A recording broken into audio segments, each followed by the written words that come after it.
Out of all these rookie quarterbacks drafted, who do you think has the best situation? Out with like Bo Nix here, we have Drake May coming in, JJ McCarthy in the first round, Caleb Williams, and then yeah, I think that Michael Penix too in a few years. So we can't really judge his situation. But if you had to take one of these quarterbacks solely on their situation, who do you think is going to succeed the most in 2024?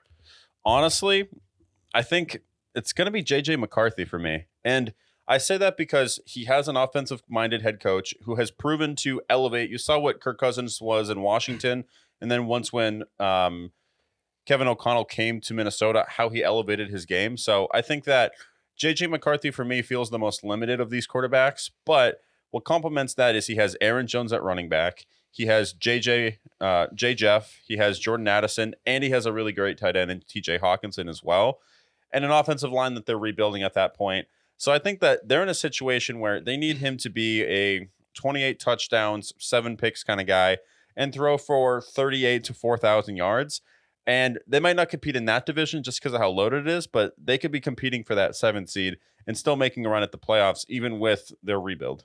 Yeah, and I think that's definitely a really good point because I do like JJ McCarthy's situation a lot. And like with the comparison with Brock Purdy, where he didn't throw too many touchdowns in college, but if you can just have him in there processing information, doesn't have the biggest arm in the world, but you just need to know how to use your weapons and when to throw the ball away and make the right football play. I think he could be a really good fit with the Vikings.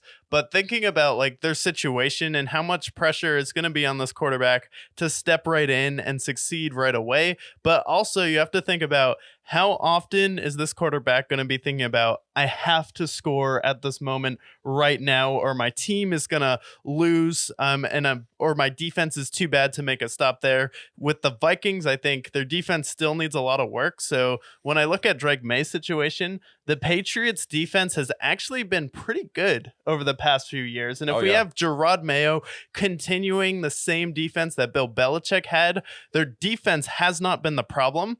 So you're really not going to have to score as many points if you're Drake May. Then someone like Caleb Williams is going to have to score. Someone like in Washington, someone like Jaden Daniels is going to have to score. Someone like Bo Nix is going to have to score. And then he'll be able to make enough plays with his legs, which Mac Jones could not do. And that's going to open up more opportunities on offense. And then if you make a trade midseason for a wide receiver, I actually think Austin Hooper and your tight ends are pretty good. Ramondre Stevenson, Hunter Henry there. You have a really good run game in New England. So if they add a receiver, I think overall, the pressure on him and his situation is going to be, okay, I don't need to make every single play this drive because I know my defense is at least going to be able to hold the other team at bay.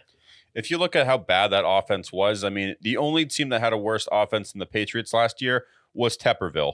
And honestly, if they could have scored 10 points in some of these games, you were looking at a team that would be competing for the wild card.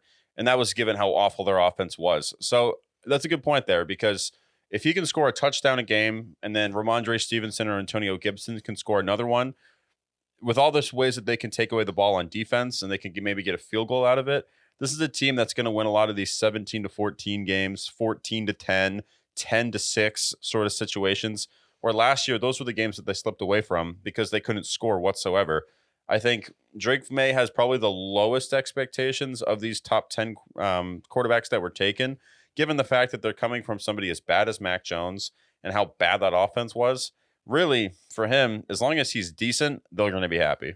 Yeah, as long as he's decent, they're going to be happy. And then also what he does is he actually adds, I don't know, a dynamic quarterback to the Patriots offense for the first time ever.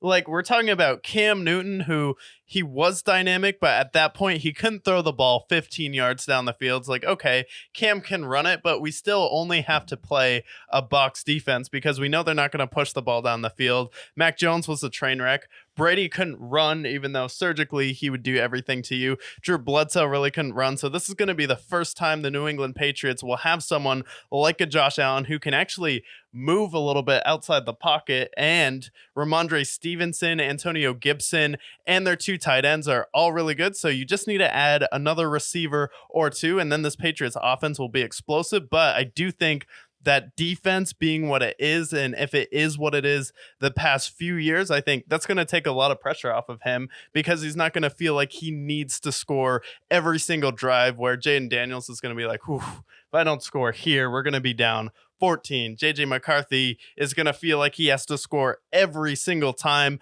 Bo Nix has a better defense. The Bears defense is better. But I think overall, Drake May's not really going to be expected to succeed at a high level right away. Yeah, I think they still expect to finish last in that division, and the weapons around him quite aren't there. I think it's interesting to see how their wide receivers that they drafted will pan out, but only time will